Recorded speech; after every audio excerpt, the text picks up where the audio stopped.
Hi friends, ఈరోజు మనము టమాటా గొజ్జు ఎలా చేసుకోవాలో తెలుసుకుందాం. సింపుల్గా టమాటా ఒక 5 కాయలు తీసుకున్నాను నేను. ఒక 8 పచ్చిమిరపకాయలు, ఒక 7 ఎల్లుల్లిపాయలు, ఒక ఎర్రగడ్డ, కరివేపాకు. నా దగ్గర అలచందలు పచ్చి అలచందలు ఉన్నాయి, అందుకే ఉడకపెట్టుకొని కొన్ని తీసుకున్నా. దోశలోకి బాగుంటుంది కదా, దీంట్లో వేసి మిక్స్ చేసుకుంటే బాగుంటుందని. అలాగే జీలకర్ర, పసుపు, ఉప్పు.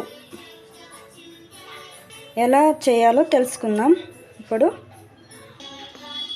పెన్ పెట్టుకొని 2 టేబుల్ స్పూన్ నూనె వేసుకొని, నూనె వేగిన తర్వాత ఆవాలు వేసుకోవాలి.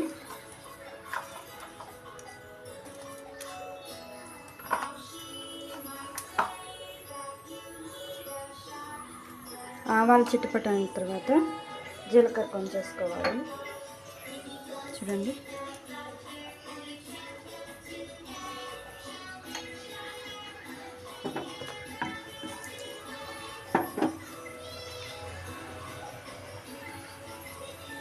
తర్వాత ఆనియన్,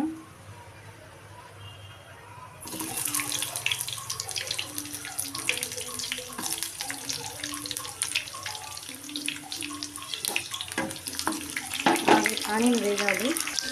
ఆనియన్ వేగింది కదా, తర్వాత కరివేపాకు వేసుకోవాలి.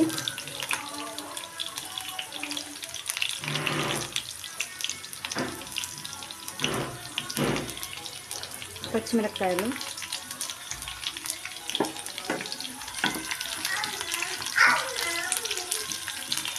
ఇలా వేసుకోవాలి. కొంచెం వేగాయి కదా, ఇప్పుడు టమాటా వేసుకున్నాం.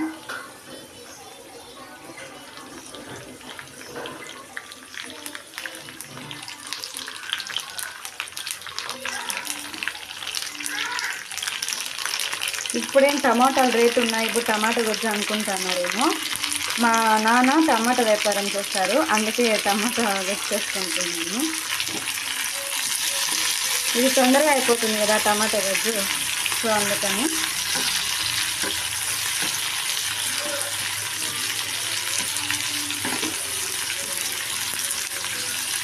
టమాటా గొజ్జు ఈ విధంగా చేస్తే చాలా టేస్ట్గా ఉంటుంది. చపాతీలకి, ఇట్లా అలచందలు ఉన్నప్పుడు టమాటా గొజ్జులకి వేసుకుంటే ఉడక పెట్టుకొని చాలా బాగుంటుంది. ఒకసారి ఈ విధంగా ట్రై చేయండి. ఇప్పుడు టమాటా వేసుకున్నాం కదా, దానికి తగ్గట్టు ఉప్పు వేసుకున్నాం. చూడండి, ఉప్పు ఇప్పుడు వేస్తే టమాటాలు తొందరగా మగ్గుతాయి.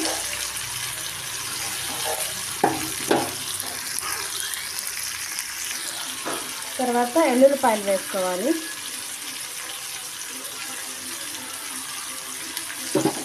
కొంచెం మగ్గనివ్వండి, బాగా మెత్తగా. విధంగా సిమ్లో పెట్టుకోండి, కొంచెం లైట్గా.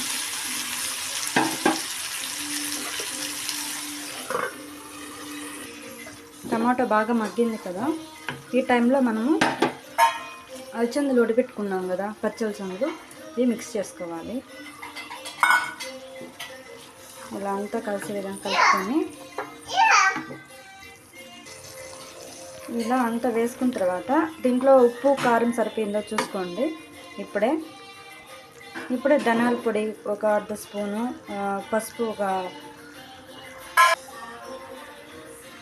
చిటికడంత పసుపు, ఇలా కలుపుకోవాలి. సిమ్లో పెట్టుకోండి. అంతా ఇప్పుడు మెత్తగా ఉడికింది కదా, అలచందలు దాంట్లో ఉడికితే చాలా బాగుంటుంది. ఈ విధంగా చేసుకుంటే చపాతీలేకి కానీ, సంగట్లేకి కానీ, అన్నంలేకి కానీ చాలా బాగుంటుంది. ఇంకా కొంచెం తినే అన్నం ఇంకా కొంచెం ఎక్కువగా తింటారు అన్నం ఈ విధంగా చేసుకుంటే. ఒకసారి ఈ విధంగా చేసి ట్రై చేయండి.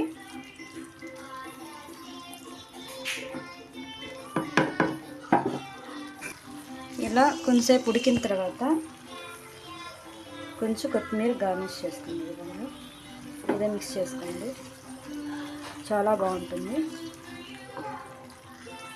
15 నిమిషాల్లో అయిపోతుంది, తొందరగా మనం చేసుకోవాలంటే టమాటా గొజ్జు. ఫైనల్గా మనకు టమాటా గొజ్జు రెడీ అయిపోయింది. సర్వ్ చేసుకుందాం రండి.